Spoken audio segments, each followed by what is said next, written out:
அறிவுலகனே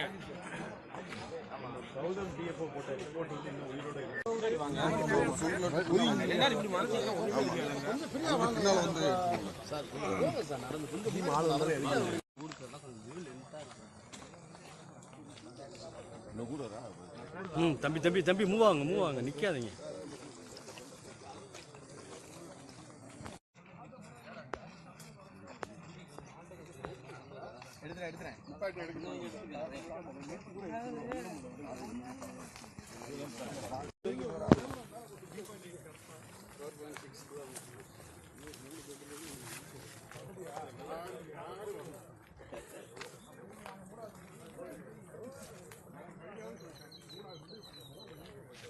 வடிவேல அப்புறம்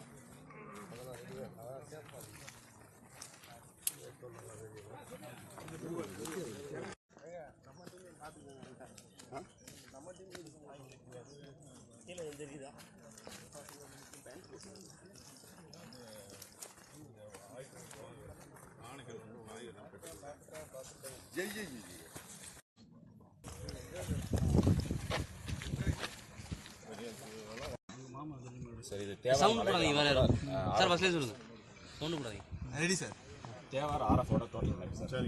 நம்ம இந்த வழியாக தான் மேலே ஏற போகிறோம் சார். இது நம்ம இப்போ நிற்கிற இடம்.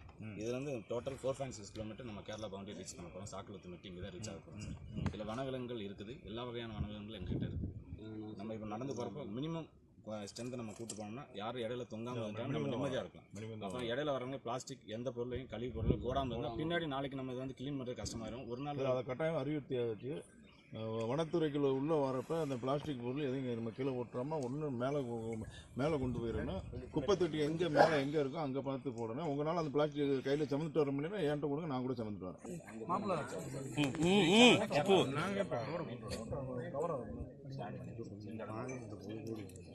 தலைவர் நீங்க கையை கட்டி பேசு. ரைட், அப்படிதான்.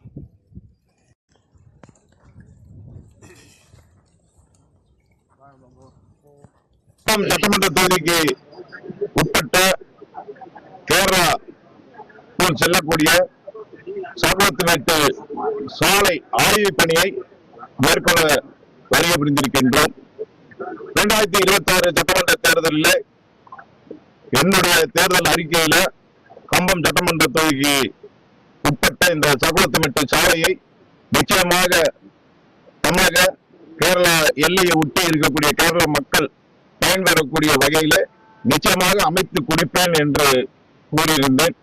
அந்த வகையில இன்றைய தினம் கம்பம் சட்டமன்ற தொகுதிக்கு உட்பட்டு அனைத்து அரசியல் கட்சியை சார்ந்தவர்களும் விவசாய சங்கத்தை சார்ந்தவர்களும் இந்த சாலை அமைப்பதற்காக போராடி வருகின்ற அந்த போராட்ட குழுவை சார்ந்தவர்களையும் சேர்த்துக் கொண்டு பொதுமக்களையும் சேர்த்துக் கொண்டு இந்த பாதைக்கான ஆய்வு பணியை நம்முடைய மாவட்ட அனைத்து துறை அதிகாரிகளையும் அழைத்துக் கொண்டு சாக்குளத்துமேட்டு சாலையை பார்வையிட செல்கின்றோம்.